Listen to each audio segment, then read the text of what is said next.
रात के 12 बजे का समय था। प्रिया गेस्ट हाउस के कमरे में लेटी हुई बेचैनी से करवटें बदल रही थी। फुल एसी ऑन होने पर भी प्रिया का पूरा शरीर पसीने से भीगा हुआ था। अचानक प्रिया की आंख खुल गई। वो घबराते हुए इधर उधर देखने लगी। तभी अचानक लाइट चली गई। प्रिया उठकर कैंडल जलाने लगी। उसने कैंडल जलाई ही थी कि तभी उसके गले से एक जोरदार चीख निकल गई। उसके सामने बेहद भयानक दिखने वाला काला साया लाल लाल आंखों से उसे घूर रहा था। कौन हो तुम? तुम्हारा प्रेमी। मैं तुम्हें यहाँ से ले जाने आया हूँ। उस काले साए ने प्रिया का हाथ पकड़ लिया और अचानक उसका शरीर एक काले धुएं में परिवर्तित हो गया। उस कमरे से उस काले धुएं के साथ गायब हो गई। प्रिया की चीख सुनकर अशोक, राजन और तनु वहां पर आ गए। प्रिया को कमरे में मौजूद ना पाकर तनु डरते हुए बोली, लगता है वो प्रिया को उठाकर ले गया राजन। लेकिन ये कैसे हो सकता है? ये असंभव है। क्यों नहीं हो सकता? मैंने तुम दोनों से मना किया था उस खंडर में जाने के लिए, मगर तुम दोनों ने मेरी एक बात नहीं सुनी और प्रिया ने भी मेरी बात नहीं सुनी। अब देखना राजन, वो हम सबको मार देगा। अशोक प्रिया से प्यार करता था। वो प्रिया को पागलों की तरह ढूंढने लगा, लेकिन प्रिया होटल में कहीं भी नहीं मिली। अशोक राजन और तनु की ओर देखकर क्रोधित अवस्था में बोला, आखिर प्रिया कहाँ जा सकती है? प्रिया को वही शैतान उठा कर ले गए हैं अशोक। आज अमावस की रात है। उस तांत्रिक ने कहा था कि वो शैतान प्रिया को उठा कर ले जाएगा। मैं उस शैतान के पंजे से प्रिया को आजाद करा कर लाऊंगा। पागल हो गया है क्या? इतनी मुश्किलों से तो हम पाकिस्तान के बॉर्डर से निकलकर यहाँ तक आए हैं। पाकिस्तान की आर्मी हमें जिंदा नहीं छोड़ेगी, और अगर उस खंडहर तक तू पहुंच भी गया तो वो शैतान तुझे जिंदा नहीं छोड़ेगा। मैं प्रिया से प्यार करता हूँ, भला मैं उसे मुसीबत में कैसे छोड़ सकता हूँ?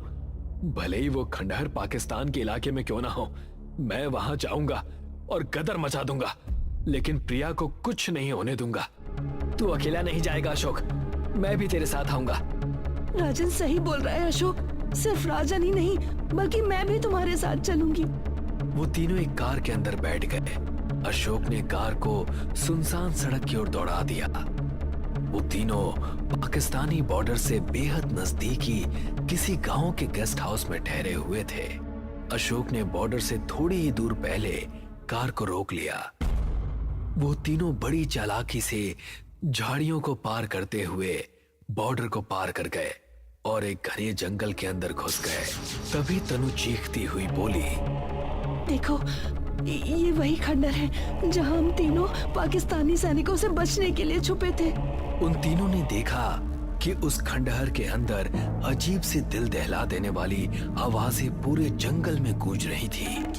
तुम दोनों यहीं रुको, मैं जाता हूँ। अशोक ने इतना कहा ही था कि तभी एक तांत्रिक की आवाज अशोक के कानों में टकराई। तू फिर बोल कर रहा है बच्चे? तुझे मैंने पहले भी चेतावनी दी थी कि उस खंडहर के अंदर मत जाना। वो खंडहर शापित है। हम उस खंडहर में कोई पार्टी करने के लिए नहीं गए थे, बल्कि पाकिस्तानी सैनिकों से छुपने के लिए गए थे। अगर वो हमें देख लेते तो मार डालते। लेकिन अगर तू आज अमावस की रात में खंडहर में जाएगा तो वो तुझे मार देगा। आखिर कौन है वो शैतान जिसकी दहशत से ये सारा का सारा इलाका कांपता है? मैंने देखा था कि पाकिस्तानी सैनिक भी इस खंडहर को खौफ भरी नजरों से देख रहे थे। भारत और पाकिस्तान का बंटवारा होने से पहले में महल हुआ करता था और इस खंडहर का मालिक एक अंग्रेज था। कहते हैं कि वो अंग्रेज हमेशा के लिए अमर होना चाहता था और अमर होने के लिए उसने शैतान की पूजा करना भी आरंभ कर दिया था। अनगिनत लोगों की बलि वो शैतान को चढ़ाने लगा था कि फिर एक दिन शैतान उसके सामने प्रकट हुआ और उस अंग्रेज के सामने उसने एक शर्त रखी कि वो हजारों साल तक जी सकता है, लेकिन एक दानव के रूप में। तभी से ये पूरा इलाका वीरान हो गया। जब मैं प्रिया को पाकिस्तान से छुड़ाकर हिंदुस्तान ला सकता हूँ, तो मैं प्रिया को उस दानों से भी छुड़ाकर यहाँ ला सकता हूँ। इतना कहकर अशोक दौड़ता हुआ उस खंडहर के अंदर प्रवेश कर गया। अशोक को अकेले जाता देख तनु और राजन भी उसके पीछे पीछे खंडहर के अंदर चले गए। उन तीनों ने खंडहर के अंदर कदम रखा ही था कि तभी तनु का शरीर हवा में उड़ गया। तनु हवा में बुरी तरह से घूमने लगी और घूमते घूमते उसका सर एक पत्थर से टकराया। तनु एक चीख के साथ वहीं शांत होकर गिर पड़ी। ये तुम्हें क्या हो गया तनु? मगर तनु मर चुकी थी। अब वहां राजन और सिर्फ अशोक ही थे। तभी उन दोनों के कानों में प्रिया की आवाज टकराई। अशोक और राजन के सामने प्रिया खड़ी थी। प्रिया की आंखें इस वक्त बिल्कुल नीली थी, मानो उसके शरीर पर किसी और ने कब्जा कर रखा हो।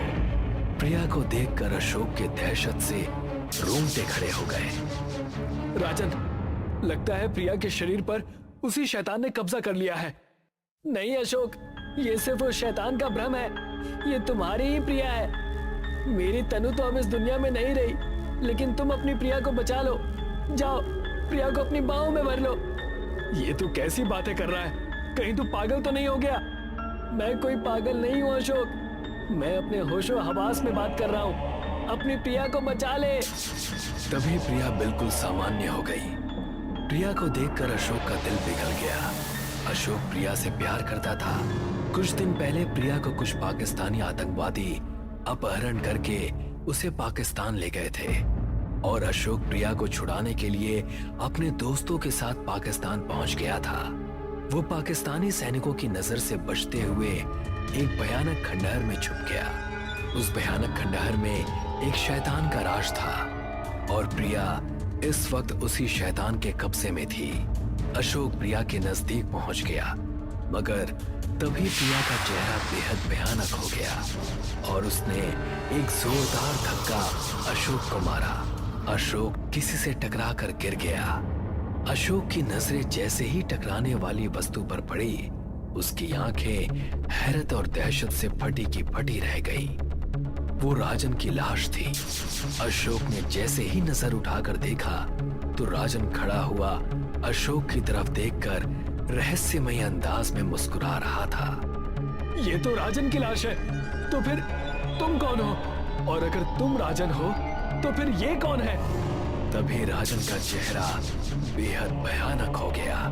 उसके सर पर दो बड़े बड़े सींग निकल आए और उसका सर काले बकरे में परिवर्तित हो गया। तेरे दोस्त को तो मैंने 2 दिन पहले ही मार दिया था। इसका मतलब इन 2 दिनों में हमारे साथ राजन नहीं बल्कि तुम थे। हाँ, मैं था। तुम्हारी दोस्त तनु ने तुम्हें चेतावनी दी थी कि इस खंडहर में मत आना और उस तांत्रिक ने भी तुम्हें चेतावनी दी थी, मगर तुम नहीं माने। वर्षों से मेरी आंखें इस खंडहर में किसी इंसान के आने का इंतजार कर रही थी और इस खंडहर में एक नहीं बल्कि 4 इंसान आए। राजन का खून पीकर मुझे इस खंडहर से बाहर जाने की शक्ति मिल गई और अब मैं तुम्हें और प्रिया को मारकर तुम्हारा भी खून पीऊंगा और फिर मैं जीवित हो जाऊंगा। इतना कहकर उसने प्रिया का गला कसकर पकड़ लिया। प्रिया के ऊपर अब सम्मोहन टूट चुका था। अशोक जैसे ही उसे बचाने के लिए आगे बढ़ा, वो हवा में उड़ गया। तभी वही तांत्रिक उस खंडहर में घुस आया। उसने अपनी झोली से एक सफेद पाउडर निकालकर उस दानव के मुंह पर मार दिया। दानव पीछे हट गया। यहाँ से निकल जाओ। ये क्या कर रहे हैं आप? मैं वैसे भी बूढ़ा हो चुका हूँ। मैं इसे मार तो नहीं सकता, लेकिन इसे रोक जरूर सकता हूँ। अब ज्यादा सोचो मत, निकल जाओ यहाँ से। नहीं बाबा, मैं एक भारतीय हूँ और भारतीय किसी को भी मुसीबत में छोड़कर नहीं भागते। क्या इस दानव का कोई अंत नहीं? तांत्रिक ने अपनी झोली से एक चाकू निकालकर अशोक की ओर फेंक दिया। अगर इस चाकू से तुम सीधा वार इसके दिल पर कर दो तो ये खत्म हो जाएगा, मगर याद रखना अगर तुम्हारा निशाना चूका तो फिर हम तीनों में से कोई जिंदा नहीं बचेगा। अशोक ने तुरंत वो चाकू उठा लिया और ईश्वर का नाम लेते हुए उस दानव के ऊपर फेंक कर मारा। चाकू सीधा उस दानव के दिल के आर पार होता हुआ निकल गया। दानव की चीख हवा में गूंज गई और सब तरफ सन्नाटा छा गया। अशोक प्रिया को लेकर हिंदुस्तान आ गया। तो thank you for watching guys. आप लोग को इस तरह की और भी वीडियो चाहिए हो तो मेरे चैनल को सब्सक्राइब करें और बेल आइकन को प्रेस करें, जिससे आपको मेरी वीडियो जल्द से जल्द मिल पाए।